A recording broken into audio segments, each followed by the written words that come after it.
الرسل وخاتم الأنبياء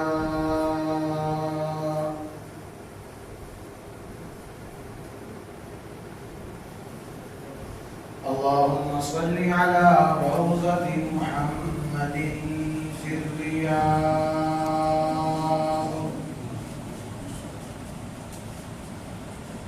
وصل على بلد محمد في البلاد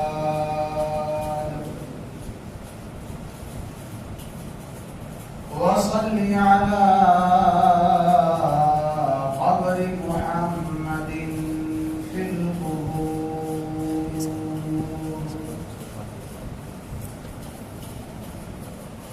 سبحانك لا علم لنا إلا ما علمتنا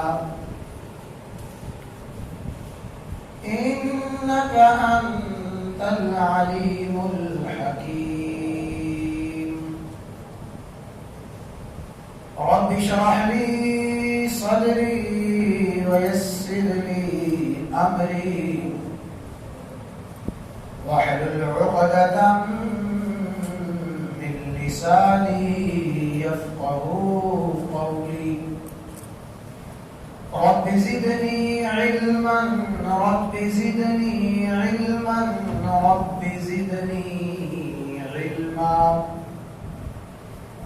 أعوذ بالله من الشيطان الرجيم بسم الله الرحمن الرحيم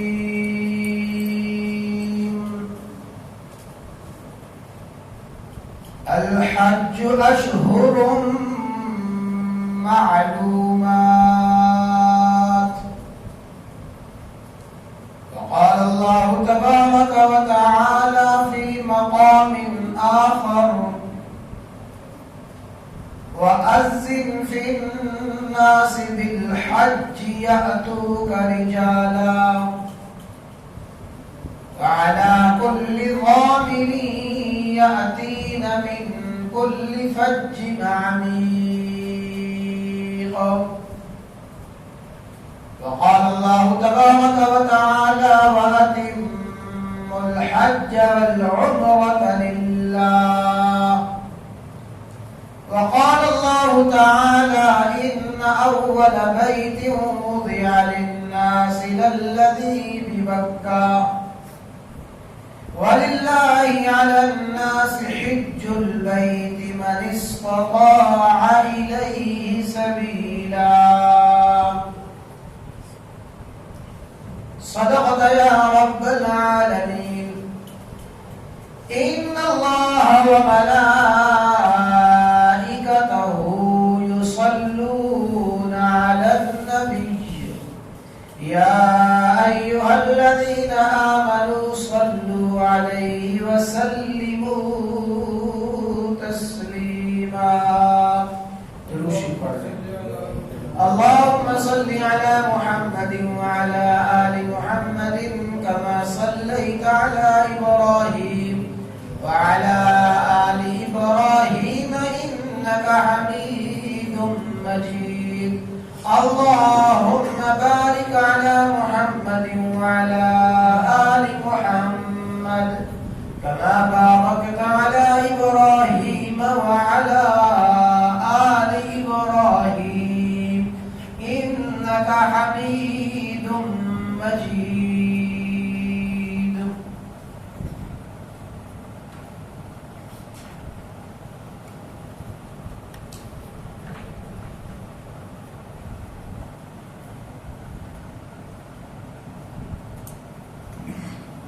اسلامی سال کا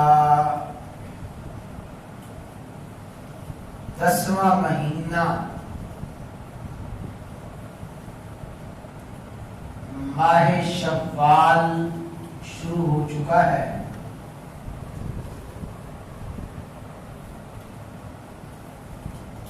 ماہ شوال اسلامی مہینوں میں 10واں مہینہ ہے، لیکن اشہور حج یعنی حج کے مہینوں میں سے سب سے پہلا مہینہ ہے۔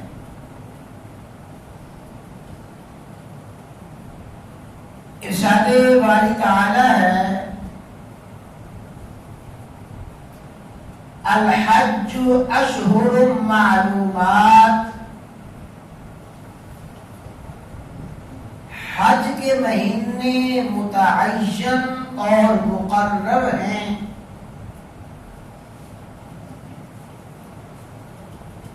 حج کے مہینے جو متعین و مقرر ہیں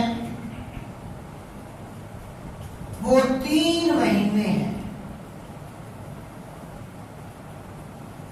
یہ مہینہ شوال، آنے والا مہینہ ذی قعدہ اور آخری مہینہ ذوالحج، یہ 3 مہینے اشہر حج یعنی حج کے مہینے ہیں۔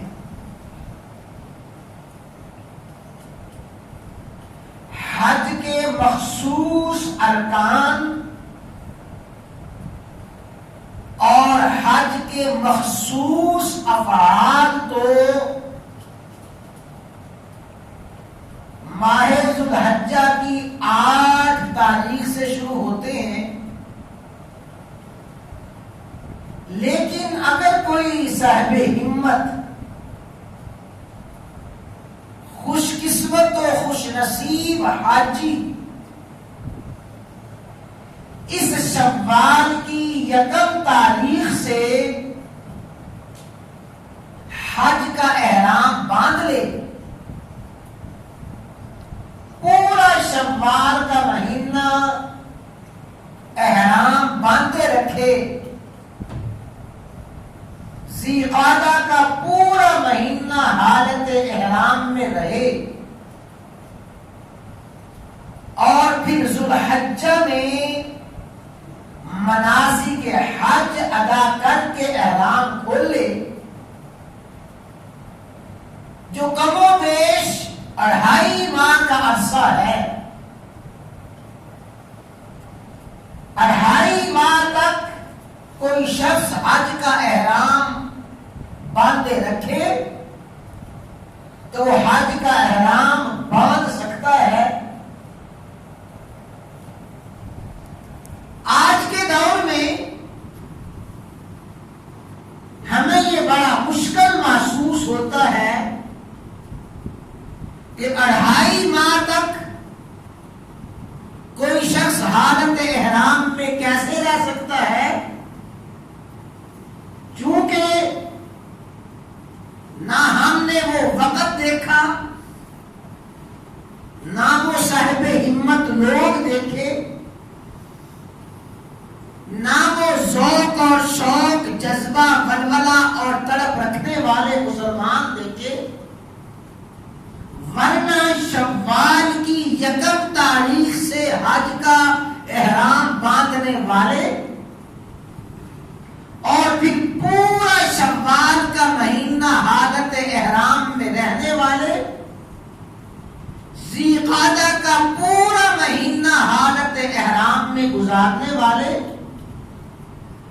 اور پھر شوال کے 15 ذوالحجہ کے 15 اور 16 دن تک حالت احرام میں رہنے والے بے شمار اللہ کے بندے گزرے گے۔ تو شوال اشہر حج، حج کے مہینوں میں سے سب سے پہلا مہینہ ہے۔ حج وہ عبادت ہے جب اللہ تبارک و تعالی نے نسل انسانی کا سلسلہ شروع فرمایا، یوں ہی نسل انسانی کا آغاز ہوا، سب سے پہلا انسان زمین پہ اتارا گیا، اس سب سے پہلے انسان سے حج کی ادائیگی کا سلسلہ شروع ہو گیا۔ روایات میں آتا ہے اللہ تبارک و تعالی نے حضرت آدم علیہ السلام کو سرزمین ہند میں اتارا. ہندوستان کی سرزمین پہ آدم علیہ السلام اترے. فرشتوں کی معیت میں، فرشتوں کی رہبری رہنمائی میں ہندوستان سے چلے. سفر طے کرتے کرتے کرتے کرتے اس سرزمین میں پہنچے اور زمین پہ تشریف لانے کے بعد سب سے پہلی جو عمارت بنائی، سب سے پہلا جو گھر اور کوٹھا اور جو کمرہ تعمیر فرمایا وہ وہی گھر تھا جسے ہم بیت اللہ کہتے ہیں، جسے ہم خانہ کعبہ کہتے ہیں. فرمایا ان اول بیت وضع للناس للذی ببکہ، وہ سب سے پہلا گھر جو عبادت کے لیے، وہ سب سے پہلا مکان جو لوگوں کی عبادت کے لیے تعمیر کیا گیا، وہ وہی گھر ہے جو مکہ میں ہے.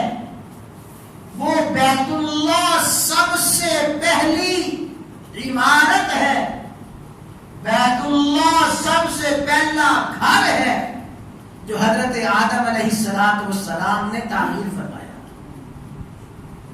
باقی دنیا جہان کی آبادی، عمارتیں، گھر اس گھر کے بعد تعمیر ہوئے. سب سے پہلے آدم علیہ السلام نے اللہ تعالیٰ کا یہی گھر تعمیر فرمایا. جب گھر تعمیر ہوا پھر آدم علیہ السلام وہ سب سے پہلے انسان ہیں جنہوں نے اس گھر کا طواف کیا، حج کیا. سارے کے سارے مناسک حج، سارے کے سارے افعال حج آدم علیہ السلام نے ادا فرمائے. پھر آدم علیہ السلام واپس ہندوستان تشریف لے گئے. مفسرین فرماتے ہیں پھر ہندوستان سے برابر اس گھر کی زیارت کے لیے تشریف لاتے رہے. ہندوستان سے اس گھر کے طواف کے لیے، اس گھر کی عبادت کے لیے برابر سفر کرتے رہے. مفسرین نے لکھا آدم علیہ السلام نے ہندوستان سے 300 اسفار فرمائے. وہ 300 اسفار حج تھے، یعنی حج کے لیے ہندوستان سے 300 مرتبہ تشریف لے گئے. اور حج کے علاوہ عمرہ کے لیے سفر فرماتے رہے، عمرے کے لیے ہندوستان سے آتے رہے اور 700 سفر عمرے کے فرمائے. سفر حج 300 مرتبہ، سفر عمرہ 700 مرتبہ. سب سے پہلے انسان ہی سے اللہ تعالیٰ نے حج کا سلسلہ شروع فرما دیا. رسول اللہ صلی اللہ علیہ وسلم نے ارشاد فرمایا جب آدم علیہ السلام نے خانہ کعبہ کا طواف فرمایا، طواف سے فارغ ہوئے، جس مقام پہ، جس جگہ پہ مقام ابراہیم ہے، یہاں 2 رکعت ادا فرمائی. اور 2 رکعت ادا فرمانے کے بعد اللہ تعالیٰ کے حضور دعا فرمائی. آدم علیہ السلام کی دعا طواف کے بعد، نوافل کی ادائیگی کے بعد، اللہم انک تعلم سریرتی وعلانیتی فاقبل معذرتی وتعلم حاجتی فَأَعْتِنِي سُؤَالِي، یا اللہ آپ میرے ظاہر کو بھی جانتے ہیں، میرے باطن کو بھی جانتے ہیں. یا اللہ جو کچھ میں نے چھپایا ہے، جو ظاہر کیا ہے، جو میری حالت مخفی ہے، جو ظاہری ہے، آپ سب کچھ جانتے ہیں. فَأَقْبِلْ مَعْذِرَتِي، میرے مولا میری معذرت کو قبول فرما لیجیے. یا اللہ میری معذرت کو قبول فرما لیجیے.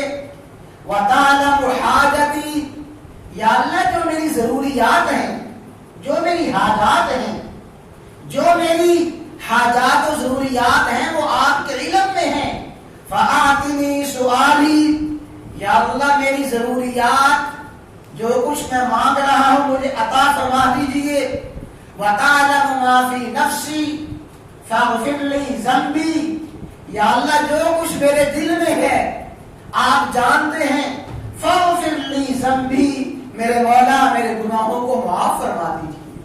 اللہم انی اسألک ایمانا یباشر قلبی، اے اللہ میں آپ سے ایسے ایمان کا سوال کرتا ہوں، ایسا ایمان مانگتا ہوں یباشر قلبی، جو ایمان میرے دل میں اتر جائے، میرے دل میں رچ بس جائے. وَيَقِينًا صَادِقًا، یا اللہ میں آپ سے سچا یقین صادق مانگتا ہوں.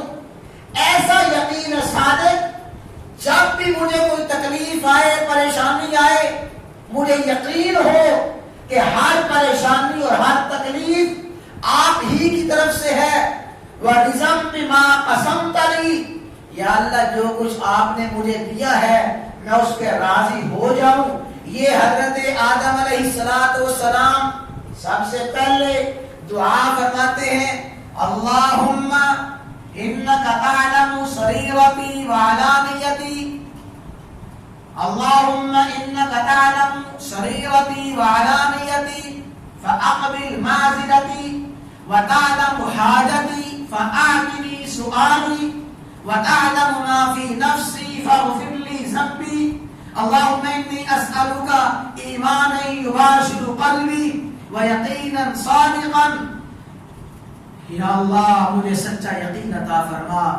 یہ دعا کی، دعا سے فارغ ہوئے، اللہ تعالیٰ نے فرشتے کو بھیج دیا.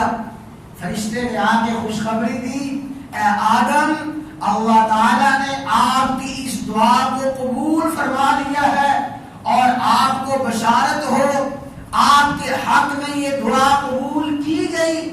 آپ کی امت میں سے جو امتی اس مقام پہ آ کے یہ دعا کرے گا اللہ تعالیٰ اس کی دعا کو ضرور قبول فرمائے. اللہ تعالیٰ یہ سعادت، یہ موقع ہر مسلمان کو سہولت و قبولیت کے ساتھ عطا فرمائے. حضرت آدم علیہ السلام جب طواف سے فارغ ہوئے، حج سے فارغ ہوئے، تو آدم علیہ السلام کو فرشتوں نے کہا آدم آپ کو مبارک ہو، آپ نے سب سے پہلے اس گھر کا طواف کیا، لیکن آپ سب سے پہلے طواف کرنے والے انسانوں میں سے سب سے پہلے انسان ہیں. لیکن آپ کو معلوم ہونا چاہیے کہ آپ سے ہزاروں سال پہلے فرشتے اس گھر کا طواف کرتے چلے آ رہے ہیں. آپ تو سب سے پہلے انسان ہیں جنہوں نے اس گھر کا طواف کیا. آپ سے ہزاروں سال پہلے فرشتے اس گھر کا طواف کرتے آ رہے ہیں. آدم علیہ السلام نے پوچھا اچھا یہ تو بتاؤ کہ جب تم بیت اللہ کا طواف کرتے تھے تم بیت اللہ کے طواف میں کیا دعائیں پڑھتے تھے؟ تم بیت اللہ کے طواف میں کیا ذکر اذکار کرتے تھے؟ فرشتوں نے فرمایا کہ اے آدم جب ہم بیت اللہ کا طواف کرتے تھے تو بیت اللہ کا طواف کرتے ہوئے ہم یہی پڑھتے تھے سبحان اللہ والحمدللہ ولا الہ الا اللہ واللہ اکبر. فرمایا ہم بیت اللہ کے طواف میں اللہ تعالیٰ کا یہ ذکر کرتے تھے. آدم علیہ السلام نے طواف میں یہ ذکر شروع فرمایا اور اب بھی حکم یہی ہے کہ جب بیت اللہ کا طواف شروع کرو، حجر اسود سے چکر شروع کرو، سب سے بہتر ذکر، سب سے اعلیٰ ذکر یہی ہے سبحان اللہ، الحمدللہ، لا الہ الا اللہ، اللہ اکبر۔ یہ ذکر کرتے کرتے طواف کرتے جاؤ، رکنے عراقی پہ آؤ، یہی طواف، یہی ذکر کرو، رکن شامی تک پہنچو، یہی ذکر کرو، رکن یمانی، 3 کونے بیت اللہ کے ہیں، 3 کونے تک پہنچتے پہنچتے یہی ذکر کرتے جاؤ۔ جب تیسرے اور چوتھے کونے کے درمیان پہنچو پھر یہ دعا کرو، ربنا آتنا فی الدنیا حسنہ وفی الآخرۃ حسنہ وقنا عذاب النار۔ ارشاد فرمایا سیدنا و مولانا محمد رسول اللہ صلی اللہ علیہ وسلم نے فرمایا، اللہ تعالیٰ نے رکن یمانی پہ ایک فرشتہ کھڑا کیا ہوا ہے، وہ رکن یمانی پہ کھڑا ہے، جو ہی کوئی مسلمان اس رکن یمانی پہ آ کے ربنا آتنا فی الدنیا حسنہ وفی الآخرۃ حسنہ وقنا عذاب النار، جو مسلمان اس مقام پہ یہ دعا کرتا ہے اس فرشتے کی ذمہ داری یہی ہے، ہر دعا کرنے والے کی دعا پہ فرشتہ آمین آمین کہتا ہے۔ تو سب سے پہلے اس گھر کا طواف، اس گھر کی زیارت، اور سب سے پہلے حج کی عبادت سیدنا آدم علیہ السلام نے کی۔ پھر آدم علیہ السلام کے بعد ہر نبی نے، ہر رسول نے اس گھر کی زیارت کی، اس کا طواف کیا، حج کی عبادت ادا کی، حتیٰ کہ طوفان نوح نے جب بیت اللہ کی عمارت مستور ہو گئی، چھپ گئی اور تہ زمین چلی گئی، کوئی نام و نشان، کوئی آثار نہ رہے، پھر حضرت ابراہیم خلیل اللہ علیہ السلام نے اس گھر کی تعمیر فرمائی، اور جب تعمیر مکمل ہوئی، وہ تعمیر ابراہیمی پہ انشاءاللہ اللہ تعالیٰ کی توفیق سے بات ہوگی، ابھی تو صرف یہ ہے کہ حج کیسے ہوا، کس کس نے حج کیا۔ جب تعمیر بیت اللہ سے فارغ ہوئے، جنگل بیابان صحرا، حکم ہوا اے میرے خلیل اس چوٹی پہ چڑھ جاؤ، وَأَذِّن فِي النَّاسِ بِالْحَجِّ وَأَذِّن فِي النَّاسِ بِالْحَجِّ، لوگوں میں اعلان کرو کہ آؤ آ کے اس گھر کا حج کرو، وَأَذِّن فِي النَّاسِ بِالْحَجِّ، حج کا اعلان کر دو۔ مولا حج کا اعلان تو کروں گا، میری اس آواز کو کون سنے گا؟ جنگل بیابان صحرا، کالے پہاڑ، چاروں طرف کسی انسانی آبادی کا نام و نشان نہیں، بواد غیر ذی زرع، بے آب و گیا وادی ہے، میری آواز کو کون سنے گا، میرے اعلان کو کون سنے گا؟ فرمایا وَأَذِّن فِي النَّاسِ بِالْحَجِّ، ابراہیم لوگوں میں حج کا اعلان فرما دیں۔ جو ہی آپ حج کا اعلان کریں گے، یا اتو کا رجالن، آپ کے اعلان کو سن کے لوگ آئیں گے۔ کیسے آئیں گے؟ رجالن، پیدل چلتے ہوئے آئیں گے، ہزاروں میلوں کا سفر کر کے آئیں گے، رجالن پیدل آئیں گے، وَعَلَىٰ كُلِّ ضَامِنٍ يَأْتِينَ، اور دبلی پتلی اونٹنیوں پر، کمزور اونٹنیوں پر، سواریوں پر، وہ کمزور نہیں ہوگی، سمجھیں، وہ سواریاں کمزور نہیں، اتنا طویل سفر کریں گے، اتنا پر مشقت سفر ہوگا، بڑی بڑی صحت مند سواریاں پیدل چلتے چلتے سفر کرتے کرتے انتہائی لاغر کمزور ہو جائیں گی، دبلی پتلی ہو جائیں گی۔ یا اتو کا رجالن، آپ کے اعلان کو سن کے لوگ پیدل چلے آئیں گے، وَعَلَىٰ كُلِّ ضَامِنٍ يَأْتِينَ، تھکی ماندی لاغر سواریوں پر آ جائیں گے، چل چل کے سواریاں کمزور ہو جائیں گی۔ اے ابراہیم آپ اعلان تو کریں۔ ابراہیم علیہ السلام کھڑے ہوئے، ایھا الناس ایھا الناس ان اللہ قد فرض علیکم الحج فحجوا، ایھا الناس ان اللہ قد فرض علیکم الحج فحجوا، اے لوگو اللہ تعالیٰ نے تم پہ اس گھر کا حج فرض فرمایا ہے، فحجو، آؤ آگے حج کرو، آؤ حج کرو۔ رسول اللہ صلی اللہ علیہ وسلم نے فرمایا اللہ تعالیٰ نے ابراہیم علیہ السلام کی اس صدا کو پوری روئے زمین تک پہنچایا۔ اس وقت جو موجود تھے ان تک یہ آواز پہنچی، اور بعد میں آنے والوں تک اللہ تعالیٰ نے یہ آواز پہنچائی جو عالم ارواح میں تھے، قیامت تک آنے والے انسان تھے، سب تک اللہ تعالیٰ نے صدا ابراہیمی کو پہنچایا۔ ابراہیم علیہ السلام کی صدا پہنچی، ایھا الناس ان اللہ قد فرض علیکم الحج فحجوا، لوگوں اللہ تعالیٰ نے تم پہ حج فرض فرمایا، آؤ آ کے حج کرو۔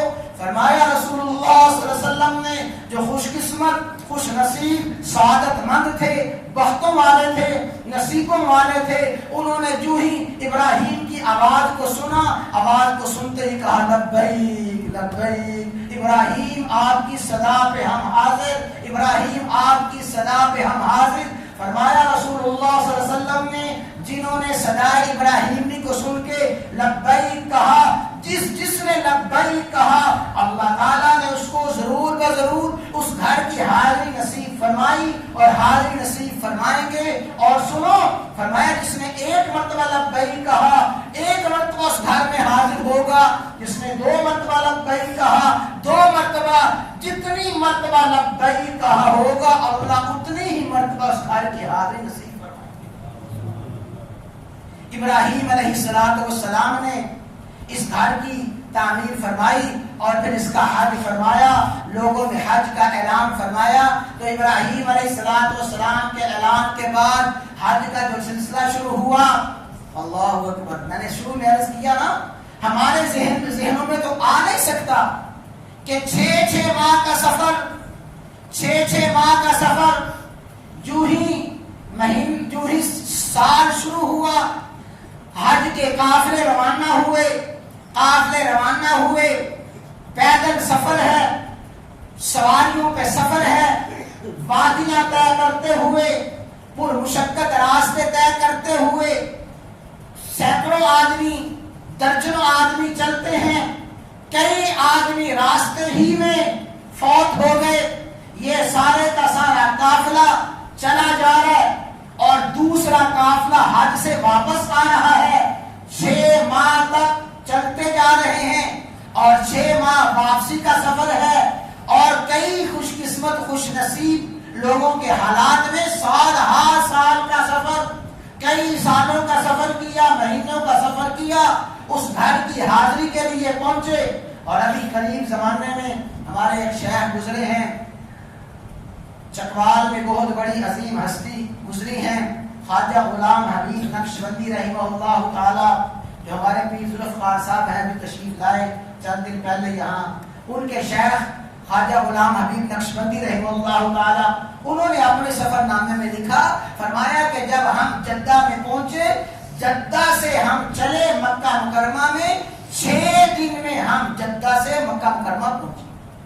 صرف جدہ سے مکہ مکرمہ پہنچتے ہوئے ہمیں 6 دن لگے، اور اب زیادہ سے زیادہ 2-2.5 گھنٹے میں پہنچ جاتے ہیں۔ وہ 6 دن کا سفر صرف جدہ سے مکہ مکرمہ کا، یہ کیا ہے؟ ابراہیم علیہ السلام کی اس صدا کا اثر ہے، یاتوک رجالا وعلی کل ضامر یاتین من کل فج عمیق۔ ابراہیم آپ اعلان تو فرمائیں، آپ کے اعلان کو پوری روئے زمین تک پہنچانا میرا کام ہے۔ ابراہیم کی صدا پہ جن خوش قسمت خوش نصیب لوگوں نے لبیک کہا، اللہ نے ان کو حاضری نصیب فرمائی، حاضری نصیب فرما رہے ہیں، حاضری نصیب ہوگی۔ تو حضرات گرامی، حج کے مہینوں میں یہ شوال کا مہینہ سب سے پہلا مہینہ ہے، اشہر حج میں شوال پہلا مہینہ ہے، اور پھر شوال کے بعد ذوالقعدہ، ذوالحج، یہ 3 مہینے اشہر حج ہیں۔ سب سے پہلے انسانوں میں حضرت آدم علیہ السلام نے حج فرمایا، حضرت نوح علیہ السلام، ابراہیم علیہ السلام، اللہ کے ہر نبی حج فرماتے رہے، حتیٰ کہ سن 9 ہجری میں، ہجرت کے 9ویں سال رسول اللہ صلی اللہ علیہ وسلم نے اعلان فرمایا، اللہ تعالیٰ نے ہر صاحب استطاعت پر اس گھر کا حج فرض فرما دیا ہے. تو اسلام میں بھی یہ حج فرض ہوا. صرف فرض نہیں ہے، یاد رکھیں اسلام کے جو بنیادی فرائض ہیں، بنی الاسلام والا خمس، اسلام کی بنیاد 5 چیزوں پر ہے. ان 5 چیزوں میں ایک فرمایا کہ اللہ تعالیٰ نے جس کو استطاعت عطا فرمائی ہے اس کے لیے اس بیت اللہ کا حج کرنا فرض ہے. جس طرح توحید کی گواہی فرض ہے، اقام الصلاۃ نماز کا قیام فرض ہے، زکوٰۃ کی ادائیگی فرض ہے اور رمضان کے روزے فرض ہیں، اسی طرح بیت اللہ کا حج صاحب استطاعت لوگوں پر فرض ہے. اللہ تعالیٰ یہ فریضہ صاحب استطاعت لوگوں کے لیے آسان فرمائے. اللہ ذوق شوق جذبہ طلب اور طرف برملا نصیب فرمائے. آنے والا جو حج ہے اللہ تعالیٰ پورے عالم اسلام کے لیے سعادت والا اور سہولت والا قبول بنائے.